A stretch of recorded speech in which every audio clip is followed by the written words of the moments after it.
رات کو خواب میں حسین آئے اور کہا سکینہ مجالس کے دن ختم ہو گئے، ہم تمہیں لینے آئے ہیں۔ کہتے ہیں خواب سے آنکھ کھلی تو گھبرا کر کہا پھوپھی اماں ابھی بابا یہاں تھے، ابھی بابا یہاں تھے، بابا کہاں چلے گئے؟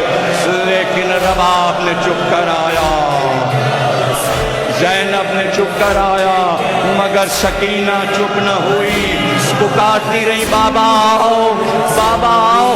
شہید ثالث قاضی نور اللہ شوستری لکھتے ہیں کہ جب سکینہ نے بہت پکارا تو جہاں قید خانے میں حسین کا سر رکھا تھا صندوق کا تالا ٹوٹا، ہوا پر حسین کا سر بلند ہوا اور سر قید خانے کی طرف چلا۔ ایک بار قید خانے کا تالا ٹوٹا، سر حسین قید خانے میں آیا، سکینہ نے پھٹا ہوا دامن پھیلایا، سر حسین سکینہ کے زانوں پہ آیا۔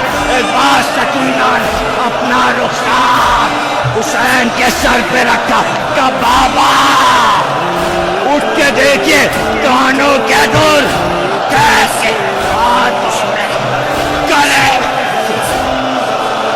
اور ایک بار زینب نے شانہ ہلایا کہ سکینہ سکینہ، آواز نہ آئی، رباب آگے بڑھ کہ سکینہ اٹھو میری جان، سکینہ اٹھو۔